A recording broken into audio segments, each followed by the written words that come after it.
নমস্কাৰ বন্ধু বান্ধৱীসকল, আজিৰ এই ভিডিঅ'টোত আমি আলোচনা কৰিম আগৰ ভিডিঅ' কেইটিত বাকী ৰোৱা মিলৰ আগমন পদ্ধতি কেইটাৰ বিষয়ে। যিসকলে আজিৰ এই ভিডিঅ'টো চাই আছে অনুগ্ৰহ কৰি শেষলৈকে চাব বুলি আশা ৰাখিলোঁ। আহকচোন পলম নকৰি আজিৰ এই ভিডিঅ'টো আৰম্ভ কৰোঁ। প্ৰথমতে আমি আলোচনা কৰিম অন্বয়ী ব্যতিৰেকী পদ্ধতিৰ বিষয়ে, যাক কোৱা হৈছে the joint method of agreement and difference. মিশ্ৰ অন্বয়ী ব্যতিৰেকী প্ৰণালীটো অন্বয়ী প্ৰণালীৰ ৰূপান্তৰহে মাথোন। অন্বয়ী ব্যতিৰেকী প্ৰণালীটো অন্বয় প্ৰণালীতকৈ শ্ৰেষ্ঠ।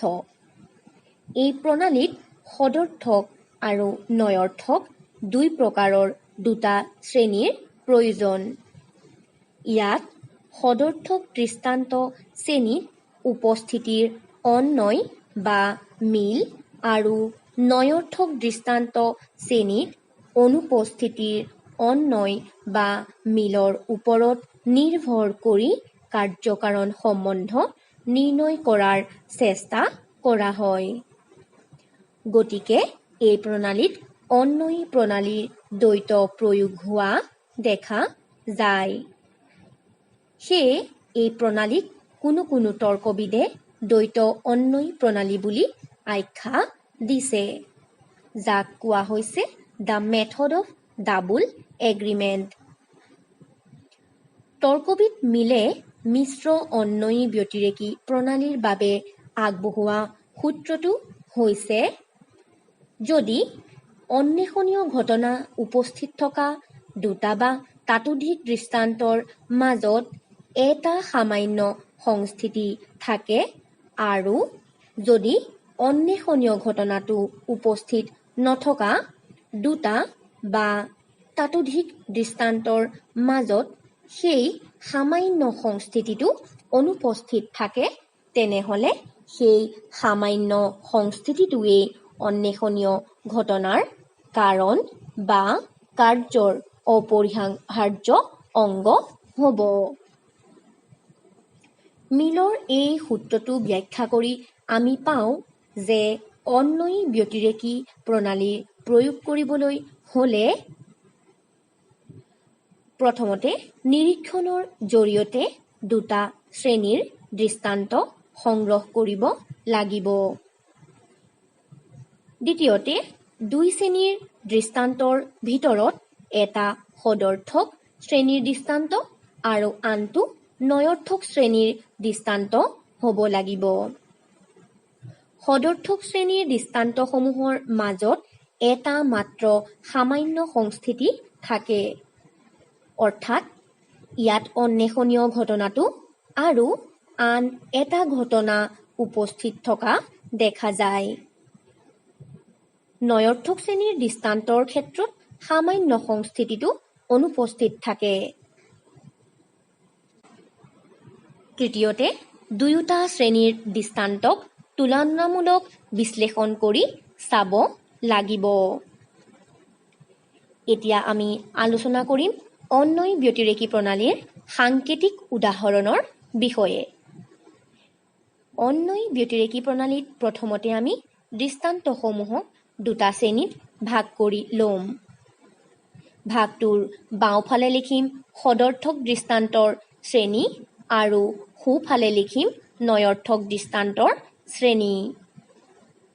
আকৌ সদৰ্থক দৃষ্টান্ত শ্ৰেণীৰ তলত বাওঁফালে লিখিম পূৰ্বৱৰ্তী ঘটনা আৰু সোঁফালে লিখিম অনুবৰ্তী ঘটনা। সদৰ্থক শ্ৰেণীৰ দৃষ্টান্তৰ তলত আমি দুটা ভাগ কৰি ল'ম। ভাগটোৰ বাওঁফালে লিখিম পূৰ্বৱৰ্তী ঘটনা আৰু সোঁফালে লিখিম অনুবৰ্তী ঘটনা। আকৌ পূৰ্বৱৰ্তী ঘটনাৰ তলত প্ৰথমটো দৃষ্টান্তত আমি লিখিম কেপিটেল A, B, C আৰু অনুবৰ্তী ঘটনাৰ তলত লিখিম স্মল লেটাৰৰ A, B, C। আকৌ সদৰ্থক শ্ৰেণীৰ দৃষ্টান্তৰ পূৰ্বৱৰ্তী ঘটনাৰ ২ নম্বৰটো দৃষ্টান্তত লিখিম capital A, capital D, capital E। আকৌ অনুবৰ্তী ঘটনাৰ তলত লিখিম স্মল লেটাৰৰ এ, ডি আৰু ই। ঠিক একেদৰে পূৰ্বৱৰ্তী ঘটনাৰ তলত তৃতীয়টো দৃষ্টান্তত লিখিম কেপিটেল এ, এফ, জি আৰু অনুবৰ্তী ঘটনাৰ তলত আমি লিখিম স্মল লেটাৰৰ এ, এফ, জি। ঠিক সেইদৰে নয়ৰ্থক শ্ৰেণীৰ দৃষ্টান্তৰ তলত আমি দুটা ভাগ কৰি ল'ম। ভাগটোৰ বাওঁফালে লিখিম পূৰ্বৱৰ্তী ঘটনা আৰু সোঁফালে লিখিম অনুবৰ্তী ঘটনা। পূৰ্বৱৰ্তী ঘটনাৰ তলত আমি প্ৰথমটো দৃষ্টান্তত লিখিম কেপিটেল বি, চি, ডি আৰু অনুবৰ্তী ঘটনাৰ তলত লিখিম স্মল লেটাৰৰ বি, চি, ডি। ঠিক সেইদৰে নয়ৰ্থক শ্ৰেণীৰ দৃষ্টান্তৰ পূৰ্বৱৰ্তী ঘটনাৰ দ্বিতীয়টো দৃষ্টান্তত আমি লিখিম কেপিটেল ডি, ই, এফ আৰু অনুবৰ্তী ঘটনাৰ তলত লিখিম স্মল লেটাৰৰ ডি, ই, এফ। আকৌ পূৰ্বৱৰ্তী ঘটনাৰ একেবাৰে তলত তৃতীয় দৃষ্টান্তত আমি লিখিম কেপিটেল এফ, জি, এইচ আৰু অনুবৰ্তী ঘটনাৰ তলত লিখিম স্মল লেটাৰৰ এফ, জি, এইচ। এতেকে কেপিটেল এ হৈছে স্মল এৰ কাৰণ। এই সাংকেতিক উদাহৰণটোত সদৰ্থক শ্ৰেণীৰ দৃষ্টান্তৰ ক্ষেত্ৰত পূৰ্বৱৰ্তী ঘটনা কেপিটেল এ নিয়তভাৱে উপস্থিত আছে। আনহাতে নয়ৰ্থক শ্ৰেণীৰ দৃষ্টান্তৰ ক্ষেত্ৰত পূৰ্বৱৰ্তী ঘটনা কেপিটেল এ অনুপস্থিত থকাৰ লগে লগে অনুবৰ্তী ঘটনা স্মল এ অনুপস্থিত দেখা গৈছে। গতিকে সিদ্ধান্ত কৰিব পাৰি যে কেপিটেল এ আৰু স্মল এৰ মাজত এক নিয়ত সম্বন্ধ আছে। এতিয়া আহোঁ অন্বয়ী ব্যতিৰেকী প্ৰণালীৰ বাস্তৱ উদাহৰণলৈ। ধৰা হ'ল যিবোৰ অঞ্চলত এনোফিলিছ মহ আছে তাত মেলেৰিয়া ৰোগ হয়। আনহাতে যিবোৰ অঞ্চলত এনোফিলিছ মহ নাই সেইবোৰ অঞ্চলত মেলেৰিয়া ৰোগ নহয়। গতিকে সিদ্ধান্ত কৰা হ'ল যে এনোফিলিছ মহেই মেলেৰিয়া ৰোগৰ কাৰণ। এই উদাহৰণটোত এনোফিলিছ মহৰ লগত মেলেৰিয়াৰ উপস্থিতি হ'ল সদৰ্থক দৃষ্টান্ত। আকৌ এনোফিলিছ মহৰ অনুপস্থিতিৰ লগে লগে মেলেৰিয়াৰ অনুপস্থিতি হ'ল নয়ৰ্থক দৃষ্টান্ত। এতিয়া আমি আলোচনা কৰিম মিশ্ৰ অন্বয়ী ব্যতিৰেকী প্ৰণালীৰ সুবিধাসমূহৰ বিষয়ে, যাক কোৱা হৈছে the advantages of the joint method of agreement and difference. প্ৰথমটো সুবিধা হৈছে এই প্ৰণালী নিৰীক্ষণৰ ওপৰত নিৰ্ভৰশীল কাৰণে ইয়াত কাৰ্যৰ পৰা কাৰণ আৰু কাৰণৰ পৰা কাৰ্যলৈ যাব পাৰি। তদুপৰি যিবোৰ ক্ষেত্ৰত পৰীক্ষণ সম্ভৱ নহয় সেইবোৰ ক্ষেত্ৰত এই প্ৰণালী প্ৰয়োগ কৰি কাৰ্য-কাৰণ সম্বন্ধ নিৰ্ণয় কৰিব পাৰি। মিশ্ৰ অন্বয়ী ব্যতিৰেকী প্ৰণালীৰ দ্বিতীয় সুবিধাটো হৈছে এই প্ৰণালী অন্বয়ী প্ৰণালীৰ এক উন্নত ৰূপ। অন্বয়ী প্ৰণালীৰ দ্বাৰা কাৰ্য-কাৰণ সম্বন্ধৰ যি সম্ভাৱনা দেখা যায় তাক মিশ্ৰ অন্বয়ী ব্যতিৰেকী পদ্ধতিয়ে নয়ৰ্থক দৃষ্টান্ত শ্ৰেণীৰ সহায়ত নিশ্চিত ৰূপে প্ৰতিষ্ঠা কৰিব পাৰে। তৃতীয়টো সুবিধা হৈছে দুই শ্ৰেণীৰ দৃষ্টান্ত প্ৰয়োগ কৰা হয় বাবে ইয়াত আপেক্ষিকভাৱে নানা কাৰণবাদ দোষ উদ্ভৱৰ সম্ভাৱনা কম। চতুৰ্থতে এই প্ৰণালীৰ প্ৰয়োগ ক্ষেত্ৰ অতি ব্যাপক, কাৰণ নিৰীক্ষণ আৰু পৰীক্ষণ উভয় ক্ষেত্ৰত ইয়াৰ প্ৰয়োগৰ সম্ভাৱনা থাকে। এতিয়া আহোঁ অন্বয়ী ব্যতিৰেকী প্ৰণালীৰ অসুবিধাসমূহৰ বিষয়ে। The disadvantage of the joint method of agreement and difference. প্ৰথমটো অসুবিধা হৈছে এই প্ৰণালী নিৰীক্ষণৰ ওপৰত অধিক নিৰ্ভৰশীল। সেয়ে ইয়াত নিৰীক্ষণৰ দোষসমূহ থাকি যায়। দ্বিতীয়তে এই প্ৰণালী নানা কাৰণ বা দোষৰ পৰা সম্পূৰ্ণৰূপে মুক্ত নহয়। এই প্ৰণালী নিৰীক্ষণৰ ওপৰত নিৰ্ভৰশীল হোৱা বাবে অপৰ্যবেক্ষণ দোষৰ সম্ভাৱনা থাকি যায়। তৃতীয়তে এই প্ৰণালীৰ জৰিয়তে কাৰ্যকাৰণ সম্বন্ধ আৰু সহ অৱস্থান সম্পৰ্কৰ মাজত থকা পাৰ্থক্য নিৰ্ণয় কৰিব নোৱাৰি। চতুৰ্থতে এই পদ্ধতিৰ প্ৰয়োগতি কষ্টকৰ আৰু সময় সাপেক্ষ। সদৰ্থক দৃষ্টান্তসমূহ সংগ্ৰহ কৰিব পাৰিলেও নঞৰ্থক শ্ৰেণীৰ দৃষ্টান্তসমূহ সংগ্ৰহ কৰাটো সহজ নহয়। এতিয়া আমি আলোচনা কৰিম সহ পৰিৱৰ্তন প্ৰণালীৰ বিষয়ে, যাক কোৱা হৈছে দ্য মেথড অফ কনকমিটেণ্ট ভেৰিয়েশ্যন। মিলৰ আগমন প্ৰণালীসমূহৰ ভিতৰত সহ পৰিৱৰ্তন প্ৰণালীটোও এটা উল্লেখযোগ্য প্ৰণালী। মিলৰ মতে কাৰ্যকাৰণ সম্বন্ধ প্ৰতিষ্ঠা কৰিবৰ বাবে ব্যতিৰেকী প্ৰণালীয়ে সৰ্বশ্ৰেষ্ঠ। কিন্তু কিছুমান ঘটনাত ব্যতিৰেকী প্ৰণালী প্ৰয়োগ কৰিব নোৱাৰি, কিয়নো সেইবোৰত নঞৰ্থক দৃষ্টান্ত নাথাকে। উদাহৰণস্বৰূপে জোৱাৰ ভাটা। এই ঘটনাবোৰৰ মাজত সম্বন্ধ প্ৰতিষ্ঠা কৰিবৰ কাৰণে সহ পৰিৱৰ্তন প্ৰণালী প্ৰয়োগ কৰিবলৈ মিলে পৰামৰ্শ আগবঢ়াইছে। সহ পৰিৱৰ্তন প্ৰণালীটো যিটো সূত্ৰৰ ওপৰত প্ৰতিষ্ঠিত, সেই সূত্ৰটো হৈছে পূৰ্বৱৰ্তী ঘটনা এটাৰ হ্ৰাস বৃদ্ধিৰ লগত যদি অনুৱৰ্তী ঘটনাৰো হ্ৰাস বৃদ্ধি হয়, তেনেহ'লে বুজিব লাগিব যে ঘটনা দুটাৰ মাজত কাৰ্য-কাৰণ সম্বন্ধ আছে। পৰিমাণৰ ফালৰ পৰা কাৰ্য আৰু কাৰণ সমতুল্য। গতিকে কাৰণৰ যদি কোনো পৰিমাণগত পৰিৱৰ্তন ঘটে, তেনেহ'লে কাৰ্যৰো পৰিমাণগত পৰিৱৰ্তন হ'ব।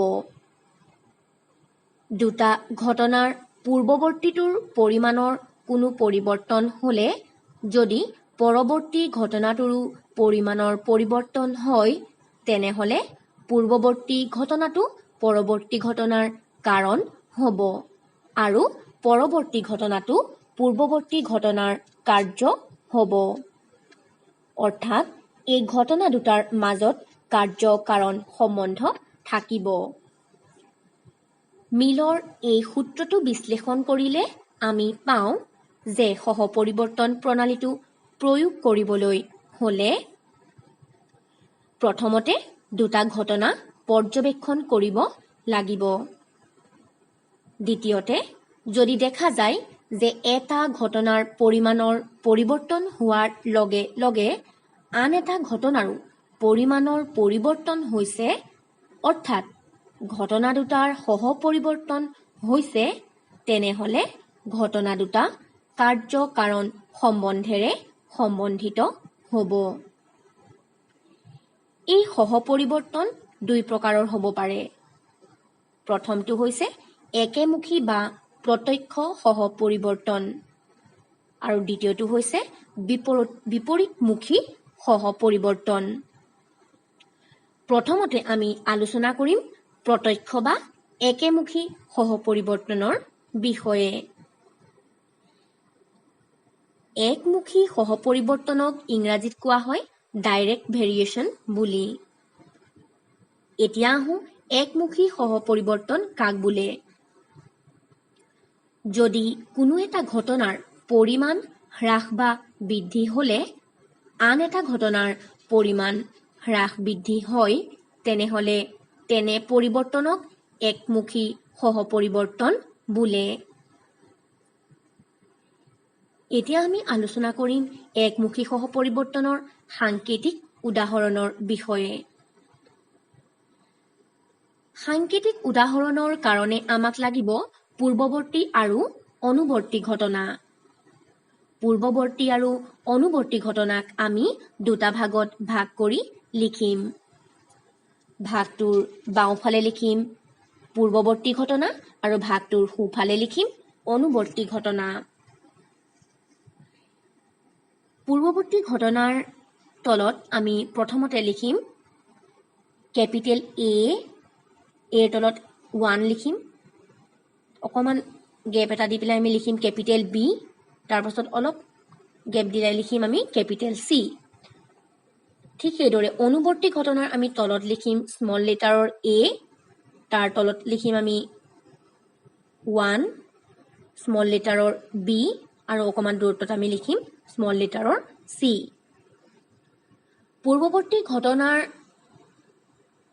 দ্বিতীয়তে আমি আকৌ লিখিম কেপিটেল এ, তাৰ তলত লিখিম 2, অলপ দূৰত্বত লিখিম আমি কেপিটেল বি আৰু অলপ দূৰত্বত লিখিম আমি কেপিটেল চি।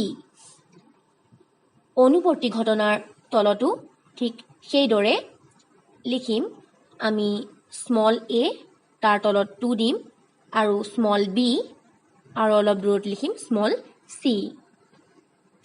পূৰ্বৱৰ্তী ঘটনাৰ তৃতীয় দৃষ্টান্তত আমি লিখিম কেপিটেল এ, তাৰ তলত লিখিম 3, অলপ দূৰত্বত আমি লিখিম কেপিটেল বি আৰু অলপ দূৰত্বত লিখিম আমি কেপিটেল চি।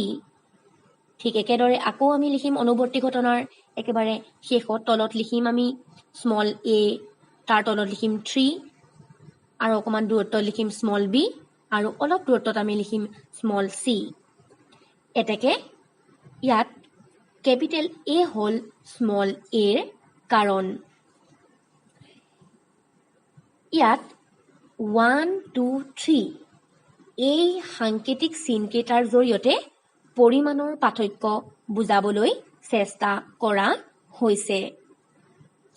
এই উদাহৰণটোত দেখা গৈছে যে পূৰ্বৱৰ্তী ঘটনাসমূহৰ মাজত কেপিটেল এ বৃদ্ধি পাইছে। সেয়েহে বৃদ্ধি পোৱাৰ বাবে আমি কেপিটেল এৰ তলত আমি 1টো লিখিছোঁ আৰু অনুবৰ্তী ঘটনাৰ মাজত স্মল এ একেদৰে বৃদ্ধি পাইছে। সেয়েহে আমি অনুবৰ্তী ঘটনাৰ তলত স্মল এটো কাষত আমি 1 এটা দিছোঁ, তলত বৃদ্ধি পোৱা বুজাবৰ কাৰণে আমি দিলোঁ। আৰু আন আনুষংগিক ঘটনাবোৰ ইয়াত একে আছে। গতিকে ইয়াত সিদ্ধান্ত কৰা হ'ল যে কেপিটেল এ স্মল এৰ কাৰণ, অৰ্থাৎ একমাত্ৰ কেপিটেল এৰ পৰিৱৰ্তনেই স্মল এৰ পৰিৱৰ্তনৰ কাৰণ। ইয়াত মাত্ৰ এটা বিষয়ত পাৰ্থক্য আছে, সেইটো হৈছে কেপিটেল এ আৰু স্মল এৰ হ্ৰাস বৃদ্ধি। এই পাৰ্থক্য থকা বিষয়টো কাৰ্যকাৰণ সম্বন্ধেৰে প্ৰতিষ্ঠিত। এই পাৰ্থক্যৰ বাহিৰে আন সকলো বিষয়তে দৃষ্টান্তকেইটাৰ মিল আছে। এই লক্ষণটো ব্যতিৰেকী প্ৰণালীৰ লক্ষণ। গতিকে ইয়াৰ পৰা এইটো বুজা যায় যে এনে ক্ষেত্ৰত সহপৰিৱৰ্তন প্ৰণালীক ব্যতিৰেকী প্ৰণালীৰেই সংশোধিত ৰূপ বুলি ক'ব পাৰি। এতিয়া একমুখী সহপৰিৱৰ্তনৰ এটা বাস্তৱ উদাহৰণলৈ আহোঁ। শৰীৰৰ উত্তাপ যিমানেই বাঢ়ে থাৰ্মোমিটাৰৰ পাৰাও সিমানেই বেছি বিস্তৃত হয়। গতিকে শৰীৰৰ উত্তাপ বৃদ্ধিয়েই থাৰ্মোমিটাৰৰ পাৰাৰ বিস্তৃতি বা বৃদ্ধিৰ কাৰণ। এতিয়া আলোচনা কৰিম বিপৰীতমুখী সহপৰিৱৰ্তনৰ বিষয়ে। বিপৰীতমুখী সহপৰিৱৰ্তনক ইংৰাজীত কোৱা হয় ইনভাৰ্স ভেৰিয়েশ্যন। এই বিপৰীতমুখী সহপৰিৱৰ্তন কাক বোলে?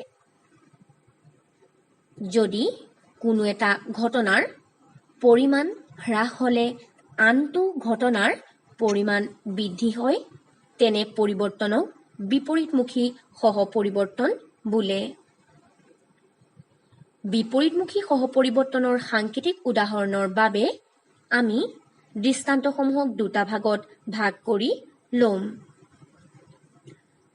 আৰু ভাগটোৰ বাওঁফালে লিখিম পূৰ্বৱৰ্তী ঘটনা আৰু ভাগটোৰ সোঁফালে লিখিম অনুবৰ্তী ঘটনা। পূৰ্বৱৰ্তী ঘটনাৰ তলত আমি কেপিটেল প্ৰথম শাৰীত লিখিম কেপিটেল A, তাৰ তলত 1 দিম। অলপ দূৰত্বত আমি লিখিম কেপিটেল B আৰু অলপ দূৰত্বত আমি লিখিম কেপিটেল C। ঠিক সেইদৰে অনুবৰ্তী ঘটনাত লিখিম প্ৰথমতে স্মল a, তাৰ তলত লিখিম 1, স্মল b আৰু অলপ দূৰত্বত লিখিম স্মল c। ঠিক একেদৰে পূৰ্বৱৰ্তী ঘটনাৰ আমি দ্বিতীয়টো দৃষ্টান্তত লিখিম কেপিটেল A, তাৰ তলত আমি লিখিম 2, তাৰ পাছত আমি লিখিম অলপ দূৰত্বত C, কেপিটেল C, তাৰ পাছত আমি আৰু অলপ দূৰত্বত লিখিম কেপিটেল D। অনুবৰ্তী ঘটনাৰ তলতো আমি ঠিক সেইদৰে লিখিম স্মল a, তাৰ তলত লিখিম 2, অলপ দূৰত্বত লিখিম স্মল c আৰু অলপ দূৰত্বত লিখিম স্মল d। পূৰ্বৱৰ্তী ঘটনাৰ তৃতীয় শাৰীত আমি ঠিক সেইদৰে লিখিম কেপিটেল A, তাৰ তলত লিখিম 3, অলপ দূৰত্বত আমি লিখিম কেপিটেল D আৰু অলপ দূৰত্বত আমি লিখিম কেপিটেল E। ঠিক সেইদৰে অনুবৰ্তী ঘটনাৰ আমি শেষৰ শাৰীত লিখিম স্মল a, তাৰ তলত লিখিম 3 আৰু অলপ দূৰত্বত লিখিম স্মল d আৰু অলপ দূৰত্বত লিখিম স্মল e। এতেকে কেপিটেল A হ'ল স্মল a ৰ কাৰণ। ইয়াত 1, 2, 3 এই চিনকেইটাৰ জৰিয়তে পৰিমাণৰ পাৰ্থক্য বুজাবলৈ চেষ্টা কৰা হৈছে। এই উদাহৰণটোত দেখা গৈছে যে কেপিটেল A ৰ বৃদ্ধিৰ লগে লগে কেপিটেল A পূৰ্বৱৰ্তী ঘটনাত যেতিয়াই কেপিটেল A বৃদ্ধি পাইছে, A1 হৈছে, অৰ্থাৎ লগে লগে অনুবৰ্তী ঘটনাটো স্মল a বৃদ্ধি হৈছে। গতিকে আমি A1 লিখাৰ লগে লগে অনুবৰ্তী ঘটনাৰ তাতো আমি স্মল a1 লিখিছো। কিন্তু আন যিবিলাক আনুষংগিক ঘটনা সেইবিলাকৰ পৰিৱৰ্তন হৈছে। অৰ্থাৎ কেপিটেল A আৰু স্মল a ৰ মাজত মিল থকাৰ বাহিৰে বাকী আনুষংগিক বিষয়বোৰত পাৰ্থক্য আছে। গতিকে সিদ্ধান্ত কৰা হ'ল যে কেপিটেল A স্মল a ৰ কাৰণ। কেপিটেল A আৰু স্মল a ৰ মাজত হ্ৰাস বৃদ্ধিৰ যি মিল দেখা গৈছে সি কাৰ্যকাৰণ সম্বন্ধেৰে সম্বন্ধিত। এই লক্ষণটো অন্বয়ী প্ৰণালীৰ লক্ষণ। গতিকে এই উদাহৰণৰ পৰা বুজা যায় যে এনে ক্ষেত্ৰত সহপৰিৱৰ্তন প্ৰণালীক অন্বয়ী প্ৰণালীৰে এক সংশোধিত ৰূপ বুলি ক'ব পাৰি। এতিয়া বিপৰীতমুখী সহপৰিৱৰ্তনৰ এটা বাস্তৱ উদাহৰণলৈ আহোঁ। কোনো বস্তুৰ যোগান বাঢ়িলে তাৰ মূল্য হ্ৰাস হয়। একেদৰে বস্তুৰ যোগান হ্ৰাস পালে তাৰ মূল্য বৃদ্ধি হয়। গতিকে বস্তুৰ যোগানৰ পৰিমাণেই মূল্য হ্ৰাস বৃদ্ধিৰ কাৰণ। সহপৰিৱৰ্তন প্ৰণালীৰ সুবিধা আৰু অসুবিধাসমূহ আলোচনা কৰাৰ আগতে আমি আলোচনা কৰিম সহপৰিৱৰ্তন প্ৰণালীৰ বৈশিষ্ট্যসমূহৰ বিষয়ে। সহপৰিৱৰ্তন প্ৰণালী কোনো নতুন প্ৰণালী নহয়। এই প্ৰণালী অন্বয়ী আৰু ব্যতিৰেকী প্ৰণালীৰ এক বিশেষ আকাৰহে। প্ৰাসংগিক আৰু অপ্ৰাসংগিক ঘটনাক অপসৰণ কৰিয়েই অন্বয় আৰু ব্যতিৰেকী পদ্ধতিয়ে কাৰ্যকাৰণ সম্বন্ধ নিৰ্ণয় কৰে। জগতত এনে কিছুমান বিষয় আছে যাক সম্পূৰ্ণৰূপে অপসৰণ কৰা সম্ভৱ নহয়। উদাহৰণ স্বৰূপে উত্তাপ, মাধ্যাকৰ্ষণ শক্তি, বায়ুচাপ আদিক সম্পূৰ্ণৰূপে অপসৰণ কৰিব নোৱাৰি। মিলে এইবোৰক স্থায়ী কাৰণ বুলি কৈছে। এই স্থায়ী কাৰণবোৰৰ ক্ষেত্ৰত অন্বয়ী বা ব্যতিৰেকী প্ৰণালীৰ প্ৰয়োগ সম্ভৱ নহয়। কাৰণ জগতৰ কোনো বস্তুৰ পৰা উত্তাপক সম্পূৰ্ণৰূপে বৰ্জন কৰিব নোৱাৰি। ঠিক একেদৰে আমি যদি চাওঁ কোনো বস্তু নাই যাৰ ওপৰত মাধ্যাকৰ্ষণ শক্তি আৰু বায়ুচাপৰ প্ৰভাৱ নপৰে। এনে ক্ষেত্ৰত স্থায়ীকৰণক সম্পূৰ্ণৰূপে মুক্ত কৰিব নোৱাৰিলেও আংশিকভাৱে তাক মুক্ত কৰিব পাৰি। স্থায়ীকৰণৰ হ্ৰাস বৃদ্ধিৰ লগে লগে যদি আন কিবা এটাৰো হ্ৰাস বৃদ্ধি ঘটে তেনেহ'লে সেই সহপৰিৱৰ্তনৰ ওপৰত ভিত্তি কৰি কাৰ্য-কাৰণ সম্বন্ধ নিৰ্ণয় কৰা হয়।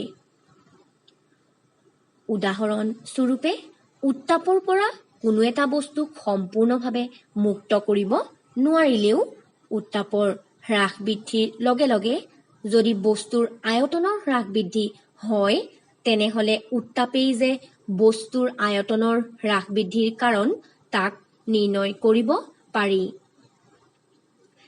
এই আলোচনাখিনিৰ পৰা আমি বুজিব পাৰোঁ যে যি ক্ষেত্ৰত অন্বয়ী আৰু ব্যতিৰেকী প্ৰণালীৰ প্ৰয়োগ সম্ভৱ নহয় সেই ক্ষেত্ৰত সহপৰিৱৰ্তন প্ৰণালী প্ৰয়োগ কৰি কাৰ্য-কাৰণ সম্বন্ধ নিৰ্ণয় কৰা যায়।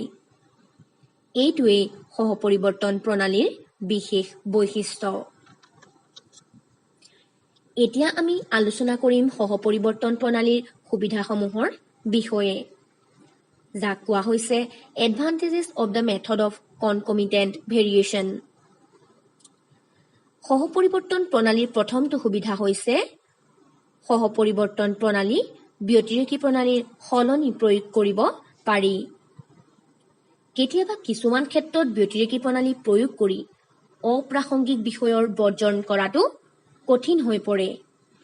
তেনে ক্ষেত্ৰত সহপৰিৱৰ্তন প্ৰণালী প্ৰয়োগ কৰা হয়। উদাহৰণ স্বৰূপে উত্তাপ, মাধ্যাকৰ্ষণ শক্তি, উত্তাপ আদিৰ প্ৰভাৱৰ পৰা কোনো বস্তু মুক্ত নহয়। সেয়ে মিলে এইবোৰক স্থায়ী কাৰণ বুলি কৈছে। এই স্থায়ী কাৰণবোৰৰ ক্ষেত্ৰত সহপৰিৱৰ্তন প্ৰণালী প্ৰয়োগ কৰি কাৰ্য-কাৰণ সম্বন্ধ নিৰ্ণয় কৰা হয়। সহপৰিৱৰ্তন প্ৰণালীৰ দ্বিতীয়টো সুবিধা হৈছে সহপৰিৱৰ্তন প্ৰণালীৰ সহায়ত কাৰ্য আৰু কাৰণৰ পৰিমাণগত স্বভাৱৰ বিচাৰ কৰিব পাৰি। পৰিমাণগত পৰিৱৰ্তনৰ ক্ষেত্ৰত কেৱল এই পদ্ধতিহে প্ৰযোজ্য। প্ৰত্যেকটো প্ৰণালীৰে কম বেছি পৰিমাণে সুবিধা আৰু অসুবিধা দুয়োটাই থাকে। সহপৰিৱৰ্তন প্ৰণালীৰো কিছুমান অসুবিধাও আছে। সহপৰিৱৰ্তন প্ৰণালীৰ অসুবিধাসমূহ এতিয়া আলোচনা কৰোঁ। প্ৰথমটো অসুবিধা হৈছে সহপৰিৱৰ্তন প্ৰণালীৰ প্ৰয়োগ ক্ষেত্ৰ অতি সীমিত, কাৰণ অভিজ্ঞতাৰ বাহিৰত এই প্ৰণালী প্ৰয়োগ কৰিব নোৱাৰি। দ্বিতীয়তে এই প্ৰণালী কেৱল পৰিমাণগত পৰিৱৰ্তনৰ ক্ষেত্ৰতহে প্ৰয়োগ কৰিব পাৰি। ই গুণগত পৰিৱৰ্তনৰ ক্ষেত্ৰত প্ৰযোজ্য নহয়। তৃতীয়টো অসুবিধা হৈছে সহপৰিৱৰ্তন প্ৰণালী পৰিমাণগত পৰিৱৰ্তনৰ এটা নিৰ্দিষ্ট সীমালৈকেহে কাৰ্যকৰী হয়। উদাহৰণ স্বৰূপে শীত বাঢ়িলে পানীৰ সংকোচনৰ মাত্ৰাও বৃদ্ধি পায়। কিন্তু শীতৰ মাত্ৰা বাঢ়ি এটা নিৰ্দিষ্ট সীমা পালে পানী আৰু সংকুচিত নহয়। চতুৰ্থটো অসুবিধা হৈছে সহপৰিৱৰ্তন প্ৰণালীত অন্বয়ী আৰু ব্যতিৰেকী প্ৰণালীৰ দোষসমূহ ঘটাৰ সম্ভাৱনা থাকে। সহপৰিৱৰ্তন প্ৰণালী নিৰীক্ষণ নিৰ্ভৰ হ'লে কাৰ্য-কাৰণৰ সম্বন্ধ সুনিশ্চিত কৰিব নোৱাৰে। আৰু সহপৰিৱৰ্তন প্ৰণালীত সহকাৰ্য সম্বন্ধ আৰু কাৰ্য-কাৰণ সম্বন্ধৰ মাজত পাৰ্থক্য নিৰ্ণয় কৰা সহজ নহয়। এতিয়া আহোঁ মিলৰ পৰীক্ষণমূলক অনুসন্ধান পদ্ধতিৰ শেষৰটো প্ৰণালীলৈ, পৰিশেষ প্ৰণালী, যাক কোৱা হৈছে দ্য মেথড অৱ ৰেচিডিউজ। এই প্ৰণালীক অৱশেষ প্ৰণালী বুলিও কোৱা হয়। কাৰ্য-কাৰণ সম্পৰ্ক যেতিয়াই আংশিকভাৱে প্ৰয়োগ কৰা হয় তেতিয়াই অৱশেষ প্ৰণালী প্ৰযোজ্য হয়। পৰিশেষ প্ৰণালীটো যিটো সূত্ৰৰ ওপৰত প্ৰতিষ্ঠিত সেই সূত্ৰটো হৈছে কোনো ঘটনাৰ যি অংশ পূৰ্বজ্ঞাত আগমনৰ পৰা কোনো বিশেষ পূৰ্বৱৰ্তী অংশৰ কাৰ্য বুলি জনা যায় সেই অংশবোৰক সমগ্ৰ ঘটনাৰ পৰা বাদ দিলে যি অংশ অৱশিষ্ট থাকে সেই অংশ পূৰ্বৱৰ্তী অৱশিষ্ট অংশৰ কাৰ্য হ'ব। এই সূত্ৰটো বিশ্লেষণ কৰিলে দেখা যায় যে একাধিক কাৰণ লগ হৈ এটা জটিল কাৰ্যৰ সৃষ্টি কৰে। দ্বিতীয়তে, আগমন পদ্ধতিৰ দ্বাৰা এই জটিল কাৰ্যটোৰ আমাৰ আগৰে পৰাই জনা আছে। কাৰ্যৰ অৱশিষ্ট অংশৰ কাৰণ নিৰ্ণয় কৰিব লাগে। তৃতীয়তে, সমগ্ৰ কাৰ্যৰ যিটো অংশ পূৰ্বৱৰ্তী ঘটনাৰ বিশেষ অংশৰ কাৰ্য বুলি জনা আছে তাক বাদ দিলে কাৰ্যটোৰ যি অৱশিষ্ট অংশ থাকিব সি পূৰ্বৱৰ্তী ঘটনাৰ অৱশিষ্ট অংশৰ কাৰ্য হ'ব। এতিয়া আমি আলোচনা কৰোঁ পৰিশেষ প্ৰণালীৰ সাংকেতিক উদাহৰণৰ বিষয়ে। পৰিশেষ প্ৰণালীত প্ৰথমতে আমি দৃষ্টান্তসমূহক দুটা ভাগত ভাগ কৰি ল'ম। ভাগটোৰ বাওঁফালে লিখিম পূৰ্বৱৰ্তী ঘটনা আৰু যাক কোৱা হৈছে কাৰণ, আৰু ভাগটোৰ সোঁফালে লিখিম অনুবৰ্তী ঘটনা যাক কোৱা হৈছে কাৰ্য। পূৰ্বৱৰ্তী ঘটনাৰ তলত আমি লিখিম কেপিটেল A, B, C আৰু অনুবৰ্তী ঘটনাৰ তলত আমি লিখিম small a, small b, small c। ঠিক একেদৰে পূৰ্বৱৰ্তী ঘটনাৰ আমি তলত আকৌ লিখিম দ্বিতীয়তে কেপিটেল B, কেপিটেল C।